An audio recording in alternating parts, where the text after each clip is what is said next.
알쏭달쏭 궁금한 남자친구의 속마음. 알다가도 모를 직장 동료의 행동이 궁금하시다고요? 그렇다면 여기에 다 털어놓으시죠. 여러분의 대나무숲 오늘의 심리입니다. 안녕하세요. 좋은 날입니다. 네, 안녕하세요. 정신건강학과 전문의 양재진입니다. 네, 명진 기자입니다. 오늘 사연은 바로 이런 소비 심리와 관련이 있는 사연입니다. 제가 소개해 드리겠습니다. 안녕하세요. 저는 현명한 소비 생활을 하고 싶은 30대 직장인입니다. 독립한 지 벌써 5년. 월세니 생활비니 하다 보면 월급을 쪼개고 주택 청약 하나 겨우 넣고 있습니다. 나름 알뜰하게 산다고 생각하는데도 적금 하나 제대로 들지 못하니 제가 한심한 것 같기도 합니다. 그리고 오늘 여자친구와 대화를 하다가 또 제가 잘못하고 있는 건가 하는 생각이 들었는데요. 집 바로 앞에 헬스장이 생겼는데 오픈 특가 할인 플랜카드가 붙어 있었습니다. 아, 자기야, 저거 봐봐. 오픈 특가 할인한데 저거 등록해야 되겠다. 오빠, 작년 말에 회사 옆에 헬스장 1년 등록해놓고 요새 안 가잖아. 그게 회사 근처에 있다 보니까 퇴근하고 나면 그 동네 빨리 벗어나고 싶단 말이야. 야, 그래도 그때 완전 싸게 등록해가지고 뽕은 다 뽑았지. 이뿐만이 아닙니다. 여자친구와 같이 TV를 보고 있는데 여친이 쓰는 화장품 팩트가 7개 세트로 엄청 싸게 팔고 있는 겁니다. 자기야, 저거 되게 싼 거 아니야? 3개 값으로 7개 준대. 사줄까? 오빠, 화장품도 유통기한이 있어. 그거 막 쟁여놓고 써도 안 좋아, 별로. 선물하려다가 괜히 혼나기만 했습니다. 저는 나름 알뜰하게 저렴한 걸 구입하고 합리적인 소비 생활을 하고 있다고 생각했는데 아무래도 장사하는 사람들의 심리에 놀아나는 것 같아요. 물건 파는 사람들의 심리를 알면 당하지 않을 것 같은데 제가 현명한 소비 생활을 할 수 있도록 알려주세요.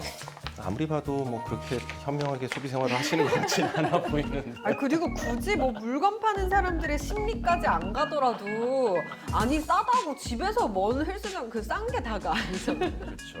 아니 그래도 이런 고민하시는 분들 정말 많을 것 같지 않아요? 네, 많이 하시죠. 근데 이게 사실은 두 분은 합리적으로 소비하세요. 근데 아까 제가 처음에 말하는 것 같은 소비 패턴을 보일 것 좀 같아서. 화난 것 같은데. 뭐라고요? 돈 생길 때마다 지르시고 할부로 계속 지르시고. 아니, 언제 생길 때마다 그러는 계속 지른다고 안 했잖아요. 그럼 저는 현금 박치기 좋아합니다. 아, 저는 제 차가 비싼 차는 아니지만 차도 현금 박치기. 할부 좋아하실 것 같았는데. 그러니까 요거는 기부잖아요. 이자가 따로 안 붙는 거 아니에요? 아, 그쵸? 할부 심리이긴 하지만 무이자면. 무이자는 좀 고민해 볼 수 있을 것 같아요. 이자가 안 붙으면 내일의 나를 믿는 거지. 내일에 난 열심히 일할 거니까. 은나래 씨는? 저 뭐요? 저는 일단 잘 안 사요. 아 진짜요? 네. 오. 저 되게. 아, 근데 왜 이렇게 잔고가 없지, 통장? 근데 왜 이렇게 잔고가 없지, 통장? 나 진짜 나 궁금해.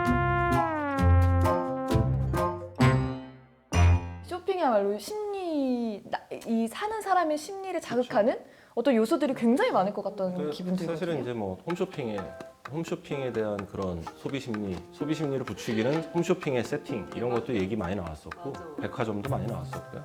홈쇼핑하면 제일 먼저 떠오르는 게 마감 임박. 이런 거 맞아요. 있잖아요.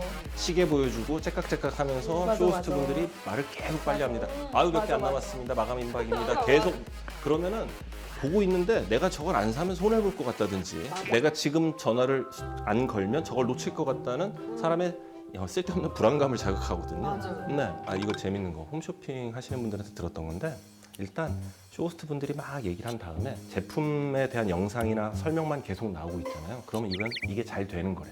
지금 잘 팔리는 중이래요. 근데 자꾸 쇼호스트 분들이 중간에 자꾸 나온다는 얘기는 이게 안 팔리고 있다는 거래요. 대박. 그래서 함께 하시는 분들이 알려주셨던 거 팁. 꿀팁이네요. 이제 영상 나오거나 이럴 때 그런 걸 더 사면 되겠다. 이게 지금 인기는 상품이니까. 그리고 또 하나 이제 백화점에 대한 얘기가 예를 들면은 에스컬레이터는 한 가운데, 엘리베이터는 저 구석에. 그래서 엘리베이터 이용이 불편해서 에스컬레이터 타고 올라가게 만들고요. 에스컬레이터 타면서 각 층의 상품이 다 보이게 만들고 에스컬레이터 양옆에 뭐가 있냐 할인 코너가 있잖아요, 보통. 그렇죠. 네.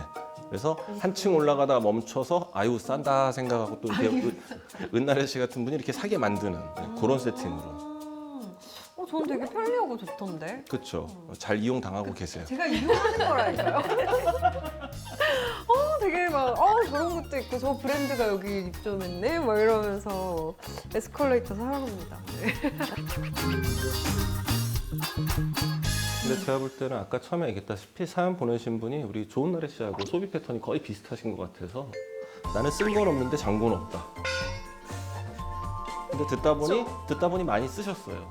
그래서 본인의 소비 패턴에 대해서 본인이 좀 객관적으로 잘 생각을 해보셔야 될 것 쓰긴 같아요. 썼는데 어디에다 쓴지를 그렇죠. 모르지만 잔잔바리라고 아까 근데 얘기하셨는데. 이분은 내가 어디에 쓴 줄 알잖아. 그래서 사실 좀 본인의 소비 패턴을 객관적으로 조금 냉정하게 봐야 될 필요가 있고 절대로 본인의 소비 패턴을 평가하실 때 자기 합리화하지 마세요.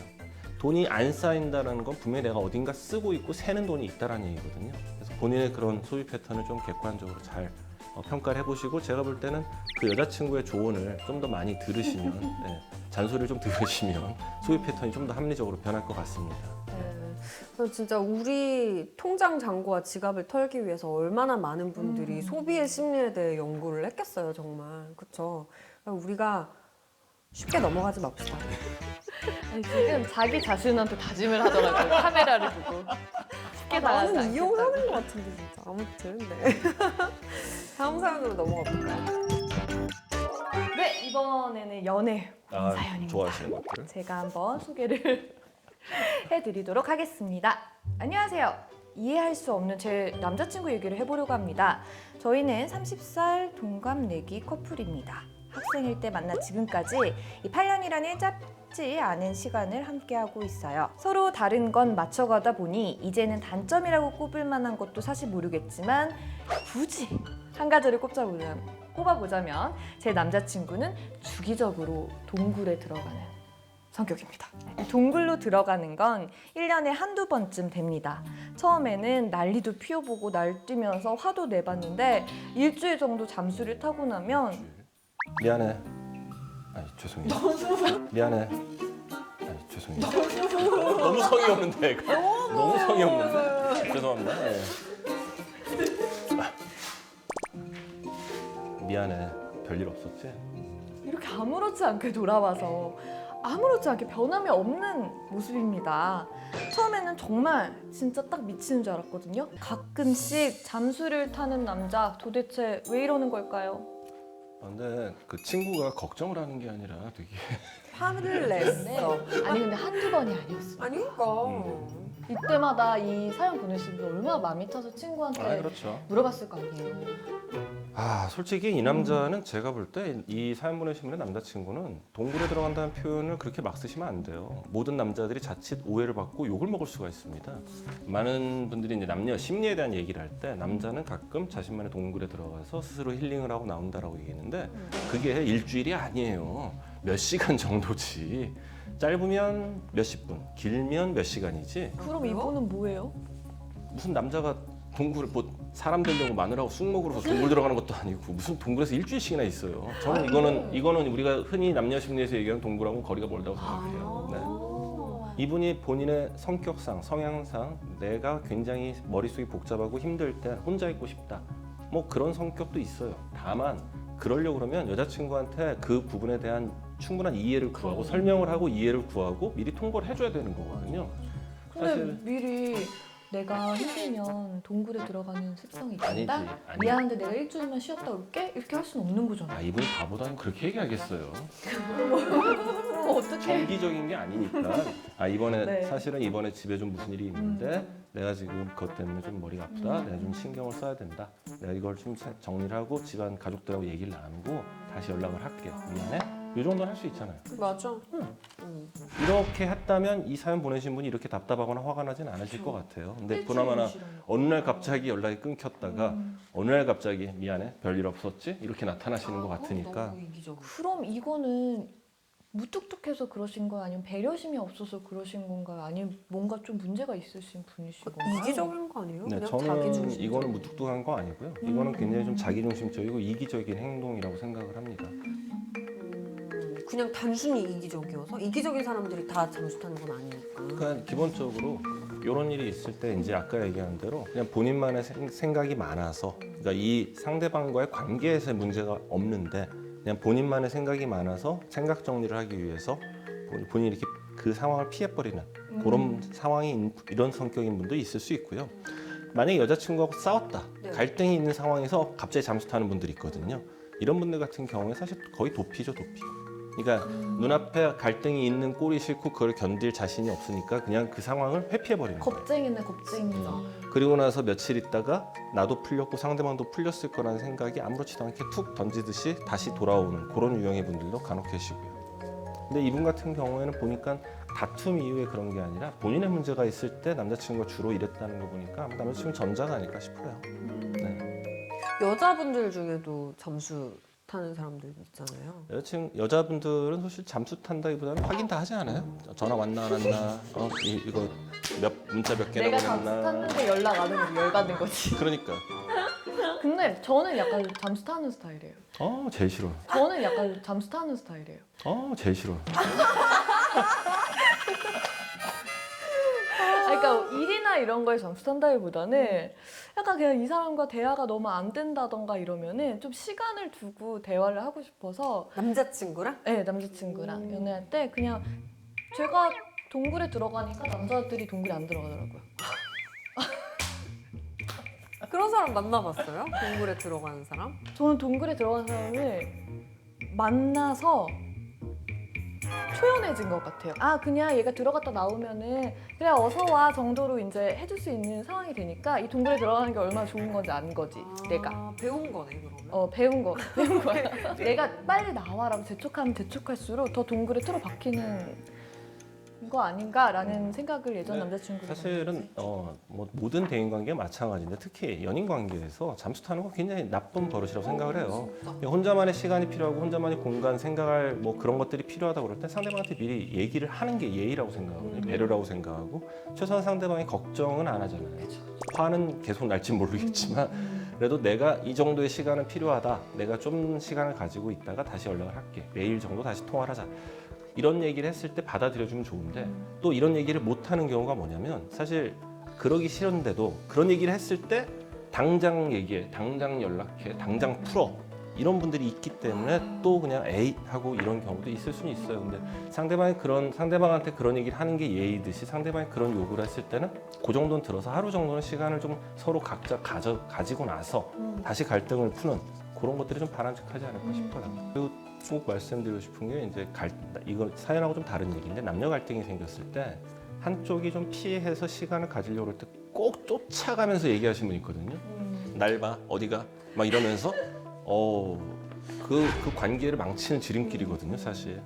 좀 그러더라도 왜냐하면 본인도 감정이 격해 있고 상대방도 격해 있는 상황에서 부딪히면은 해서는 안 되는 말이나 행동이 튀어나올 가능성이 굉장히 크단 말이에요. 또 그럴 때 튀어나오는 게 그게 너의 본심이었지라고 막 말꼬리 잡고 무너지고 막 이런 분들 꽤나 계시는데 그러지 말고 서로 잠깐의 시간. 왜냐하면 뇌에서 극도로 흥분했을 때 나오는 신경전달 물질이 쫙 분비가 됐다가 걔가 뇌에 머무는 시간이 길어야 5분이에요. 그 5분, 10분만 서로 참으면 관계 유지를 잘할 수 있는데 그 순간을 못 참아서 그래서 한 명이 방에 들어가거나 한 명이 잠깐 숨 좀 쉬자 하고 밖에 잠깐 나갈 때는 쫓아나가거나 문 두들기면서 문 열어 하지 말고 좀 5분, 10분을 기다려주시는 그리고 기왕이면 1시간 정도 좀 서로 마음을 가라앉히고 좀 객관적으로 본인을 돌아본 후에 다시 대화를 이어나가는 그런 성숙한 행동을 하셨으면 좋겠습니다.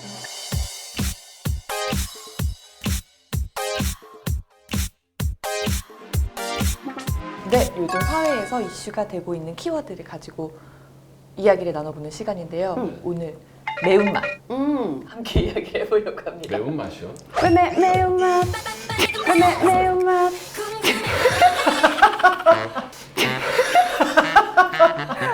자, 지금 대한민국은 마라 시대라고 해도 과언이 아니에요. 아니 불닭 열풍이 한동안 그쵸. 계속되다가 좀 잠잠했었잖아요. 그 뒤에 요즘 마라가 또 유행을 하고 있다고 해요. 그 매운맛에 중독된 우리 사회의 심리 한번 이야기를 해보고 싶은데요. 네. 사실 뭐 혀가 얼얼할 정도로 특유의 매운맛, 그쵸. 그 마라잖아요. 네. 근데 요즘에는 인터넷에서 이 마라라는 음식점이 있는 곳을 마세권, 마세권? 예전에는 이 설탕 중독이 문제였다면은 지금은 이 마라 중독이 이야기가 될 정도로 이 매운맛 중독이라는 이야기들이 나오고 있는데요. 오늘 맛에 중독된 이 맛있는 심리 이야기?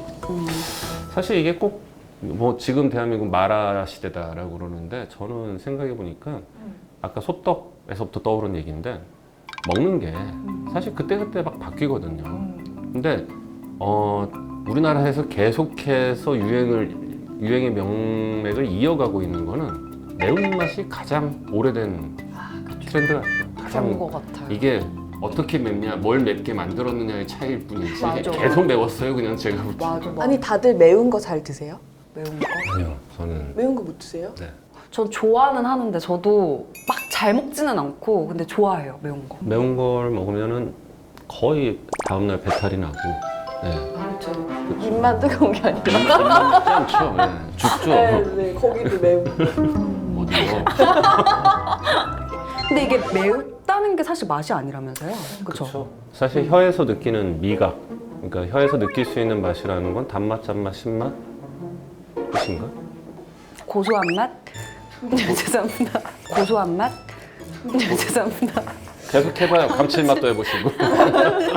근데 이게 매운맛은 사실 맛이라기보다는 혀에서 느끼는 통증에 가깝거든요. 네, 통각에 가깝기 때문에 사실 매운맛을 좋아하시는 분들은 개인적으로 약간 피약적 성향이 있는 분들이다. 생각을 해봅니다. 네. 아니 근데 진짜 이게 통증이면 사실 맛이 아니라 통증이면 아픈 거잖아요 물리적으로. 맞아. 근데 좋아하시는 분들은 진짜 좋아하시는 것 같아요. 그게 좀 매운 맛을 찾는 심리 같은 것도 있는. 이게 왜냐하면은 우리가 이제 우리 신체에서 통증을 느끼게 됐을 때 우리 뇌에서 자연 진통제, 자연 마취제 같은 게 나와요. 그러니까 사람이 통증을 느꼈을 때 지나친 통증에 의해서 신체의 어떤 신체에서 그 이상의 어떤 손상을 일으킨다든지 아니면 정신적인 통증을 또 일으킬까 봐서 뇌에서 엔돌핀이라고 많이 들어보셨죠? 네. 뇌에서 기분을 좋게 만들어주는 자연 마취제, 자연 진통제가 분비가 됩니다. 그래서 매운맛을 느끼는 그 순간에 뇌에서 엔도핀이 분비가 증가되게 되고 그래서 기분이 좋아지게 되죠. 우와. 그러니까 일종의 이제 러너스 하이도 비슷하다고 보시면 되는데 러너스 하이. 달리기, 뛰는 거 좋아하시는 분들이 숨이 턱까지 차고 정말 힘들어 죽겠다 싶을 때부터 일정 그 순간만 지나가면 기분이 너무 좋아지는 단계가 되는 그거와 비슷하다고 생각하시면 될 것 같아요. 그러면 그 뭐 스트레스 받을 때 매운 거 먹으면 스트레스 풀린다. 이게 사실 어떻게 보면 맞는 거네요. 사실 그게 이제 매운 걸 먹었을 때 엔도핀 분비가 증가하기 때문에 어떤 뇌 텐션을 줄여주고 기분이 좋아지게 만들고 스트레스 풀리는 데 도움이 될 수도 있겠죠. 근데 제가 볼 때는 그 효과보다는 학습 효과가 좀 더 큰 것 같아요. 이 예가 우리가 이제 술 마신 다음 날 보통 해장한다고 그러잖아요. 그렇죠. 해장할 때 우리나라 분들은 거의 대부분 국물 있는 걸 찾으시거든요. 그것도 맵고 얼큰한 국물을 찾는단 말이에요. 네. 맞아. 뭐 속다 배려. 정말 왜 그런 많이 해보신 것 같은데 짬뽕, 뭐 라면, 뭐 주로 이런 걸 땡겨 한다고 네. 하는데 사실은 그게 아니라 알코올이 들어갔을 때 알코올을 분해하는데 즉 해장을 하기 위해서 필요한 거는 물하고 포도당이거든요. 그러니까 물 마시고 어떠한 음식이든 들어가면 해장은 돼요. 물하고 포도당만 있으면 해장이 되는데도 불구하고 우리나라 사람들은 약간의 어떤 경험에 의한 학습 효과로 인해서 얼큰한 국물이 들어가줘야 뭔가 속이 빡 풀리는 느낌이 들기 때문에 해장에는 이게 필요하다고 느끼는 거와 비슷하게 스트레스를 받을 때 매운맛이라는 게 우리의 약간의 이열치열 같은 속담과 좀 비슷하지 않을까 싶은데 그런 미각에서 느끼는 통증에 가까운 자극을 느낌으로써 스트레스가 좀 사라지는 듯한 착각을 가져오고 그게 이제 경험을 통해서 학습이 되다 보니까 스트레스를 받으면 매운 거 이렇게 되는 게 아닐까 싶습니다. 근데 저는 아무튼 마라 열풍 뭐 이런저런 음식에 대한 유행이 있는 거 다 좋고 뭐 그때 유행이 된다면 한 번쯤 접해보고 먹어보는 것도 좋다고 생각을 하는데 또 이게 유행이 얼마나 갈지 모르는 상황 속에서 섣불리 그것과 관련된 비즈니스는 안 뛰어드셨으면 좋겠다는 생각이 자꾸 드네요 정말. 그쵸. 뭐 유행을 먼저 읽으셔서 네, 좀 미리 저희, 앞서가시지 않는 한. 새로운 유행을 좀 소개해 주시면 더 사업이 번창하시지 않으실까. 근데 제가 드는 생각이 그거예요. 그러니까 주식 정보에서 너만 알고 있어라 그러면 전 국민의 반 이상은 아는 정보다라는 얘기와 똑같이 내가 느낄 때 아 이거 유행이구나라고 느끼는 순간 이미 유행은 지나가고 있다라고 생각하시는 게 맞지 않을까 싶습니다. 기자잖아요. 다른 얘기긴 한데 너 기자면은 막 그런 정보 잘 알지 않아? 이러는데 기자까지 알 정도면 다 끝났다. 기자까지 알 정도면 다 끝났다. 그 정보는 이미 쓸데가 없는 정보다라고 하더라고요. 아니 근데 맛에 대한 심리에 대해서 우리가 얘기를 해봤는데요. 네. 아무래도 먹는다는 거, 이 식이라는 거는 굉장히 뭐 기본적인 거잖아요. 인간의 뭐 본능과 가까운 건데 우리가 매운맛, 우리 한국인들은 매운맛에 좀 익숙하고 또 이게 기본적인 거이다 보니까 매운맛이 유행하는 거 뭐 당연한 거 아닌가 뭐 이런 생각도 듭니다. 인간의 3대 욕구 중에 하나죠. 근데 사실 이제 나이를 먹어가면서 과거에는 진짜 먹을 거 관심도 없고 그냥 뭐 한 끼 때우면 되는 거지 식이었는데 점점 낙이라고는 먹는 낙만 남아있는 것 같은 느낌이. 음식만이 나를 위로해주고. 근데 진짜 먹는 게 되게 큰 행복 중에 하나를 차지하잖아요, 실제로. 네. 소확행, 소확행. 맞아. 그냥 이건 있는 것 같아요. 세상 일 내 뜻대로 안 되는데 먹는 거라도 내 뜻대로 골라보자라는. 진짜. 오늘 이렇게 해서 우리 삶에서 정말 중요한 부분, 먹는 것에 대한 심리에 대해 한번 이야기를 해봤습니다. 재밌었어요. 아, 예. 네. 제가 다음번에도 좀 다음에 단맛으로 해보죠. 그러면. 그럴까요? 다음 주에도 재밌는 키워드 제가 가지고 오도록 하겠습니다. 다음 고민으로 넘어가 볼까요? 이번 사연은 알면 아는 대로 모르면 모르는 대로 어려운 연애에 대한 심리 파악해보는 시간입니다. 어떤 사연이 왔을지 기대되는데요. 네. 제가 사연을 소개해 볼게요. 안녕하세요. 제 남자친구의 식탐 때문에 정이 떨어질 것 같아 사연을 보내봅니다. 정 떨어지고 시작하면 또 처음인 것 같은데요. 그러니까요, 이거. 자, 저희는 평소 싸울 일이 별로 없을 정도로 성격이 잘 맞는 사이좋은 커플입니다. 그런데 얼마 전부터 남자친구의 단점이 보이기 시작했어요. 그게 바로 식탐입니다. 한 번은 남자친구랑 햄버거를 먹을 일이 있었는데요. 감자튀김만 계속 집어먹는 거예요. 얘가 감자튀김을 이렇게 좋아했나 싶어서 자기 감자튀김 그렇게 좋아해? 아니 자기 햄버거 먹고 있을 때 나는 감자튀김 빨리 먹어둬야지. 너무 아무렇지 않게 말해서 처음에는 무슨 뜻인지 못 알아들었습니다. 처음에는 남자친구가 배고팠나 보다 하고 넘기려는데 한두 번이 아니니까 이게 뭔가 싶더라고요. 이유를 물었는데 내가 삼형제 중 막내잖아. 어릴 때부터 이렇게 안 하면 내 몫이 없어서 버릇이 돼버렸나 봐. 듣고 보니 남자친구가 식탐이 많고 먹을 것에 집착하는 이유를 알 것 같기도 하지만 쉽사리 이해가 되지는 않습니다. 배부르다고 하면서도 음식을 남길 수는 없다면서 꾸역꾸역 먹고 소화제까지 먹기도 하고요. 복스럽게 먹는다고 생각했던 것도 요새는 좀 얄미워 보이는데 어떻게 해야 될까요? 어떡하냐 이건 진짜. 이거 어떡하죠? 이게 복스럽게 먹는 거랑 식탐이 많은 건 좀 별개의 문제잖아요, 다르죠. 사실. 네. 그렇죠. 전혀 다른 문제인 거죠. 이게 먹는 방식을 봐도 원래 이렇게 예를 들면 세 명이 놀러 네. 가서 뭐 중식당에 가서 탕수육 하나에 짜장면 짬뽕을 먹는다 쳐요. 그러면 자기 거는 불어 터지더라도 나중에 아껴서 먹고 탕수육부터 집중적으로 공략하는 친구도 있거든요.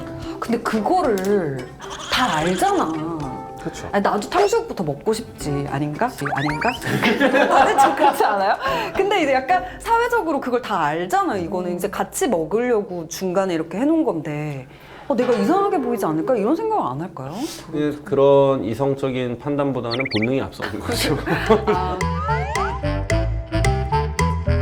근데 차라리 그냥 이런 경우에는 진짜 좀 넘치게 시키는 게 나을 것 같아요. 그러니까 그게 안 될 가능성이 되게 크다고요. 왜냐하면은 그게 되려면 뭐 이렇게 표현하면 그러는데 어렸을 적부터 그렇게 먹어 버릇해야 이거를 좀 넉넉하게 시키는 게 좋구나라는 경험이 쌓여 있을 텐데 그런 경험을 했다면 이 친구가 그렇게 먹는 것에 식탐을 보일 이유가 없다고요. 그냥 그렇게 넉넉하게 시켜서 먹다 질리도록 하고 그걸 고쳐주겠다라면 굉장히 현실적이고 좋은 조언 같지만 그렇게 안 될 가능성이 제가 볼 땐 커 보여요. 아니면 똑같이 남자친구가 하는 거를 여자친구가 똑같이 해. 싸우자는 얘기죠. 너가 하는 행동이 이거란다라고 말해주면 좋겠어요. 그렇게 얘기해서 알아들을 것 같아요.